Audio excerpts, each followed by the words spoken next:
আসসালামু আলাইকুম। Hello guys, welcome to my Facebook page আখি রান্নাঘর। আজকে আপনাদের জন্য নিয়ে এলাম গরুর মাংসের একটি নতুন রেসিপি, গরুর মাংসের পাতলা ঝোল। তো প্রথমেই আমরা মাংসগুলো একটি পাত্রে নিয়ে নেব।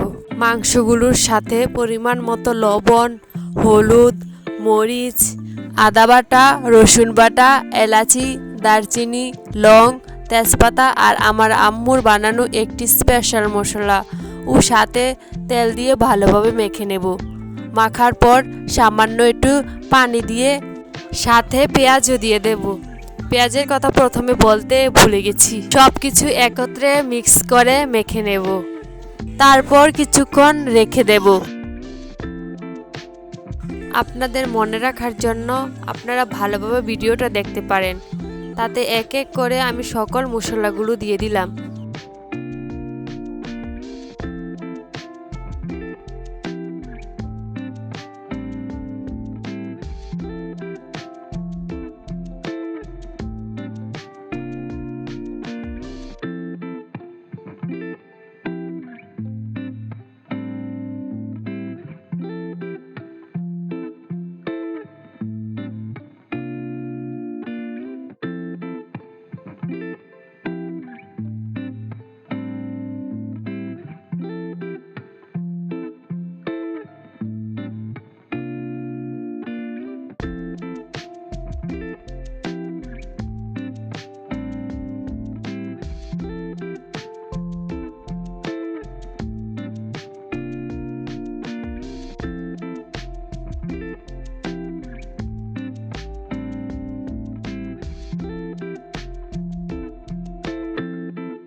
কিছুক্ষণ মেখে রাখার পর তা আমরা রান্না করার জন্য নিয়ে যাব। প্রথমে আমরা মাংসগুলো ভালোভাবে কষিয়ে নেব।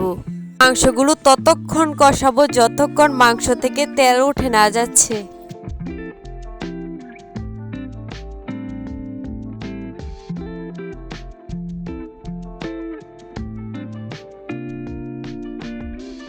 দেখুন এবার মাংস থেকে কিভাবে তেল উঠে যাচ্ছে।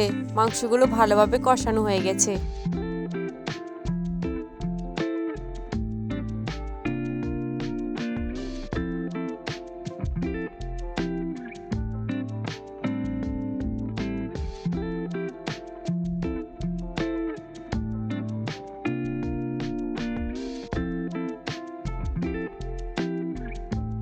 এবার দেখুন মাংসগুলো দেখতে কত সুন্দর হয়েছে। ভালোভাবে তেল ওঠার পর তাতে আমরা কিছুটা দুধ দিয়ে দেব।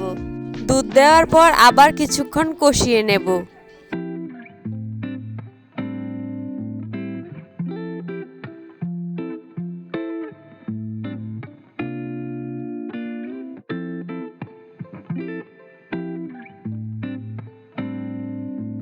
ভালোভাবে কষানো হয়ে গেলে তাতে আমরা কেটে রাখা আলুগুলো দিয়ে দেব।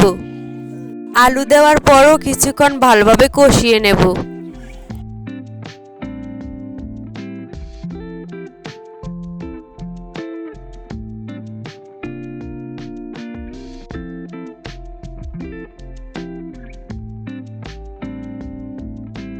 গুলো ভালোভাবে কষানো হয়ে গেলে তাতে আমরা ঝোল দিয়ে দেব।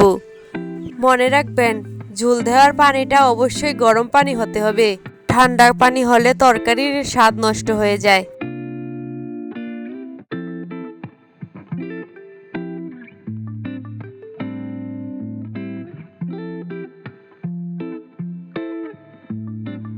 দেখুন আমাদের তরকারির রংটা কত সুন্দর হয়েছে।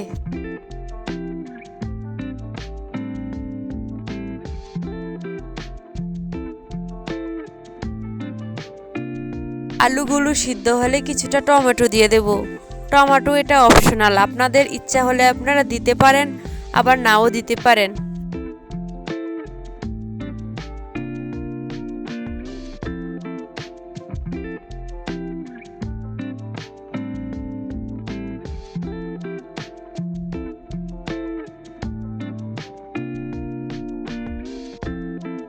আপনারা চাইলে কিছুটা টেস্টি সল্ট দিতে পারেন।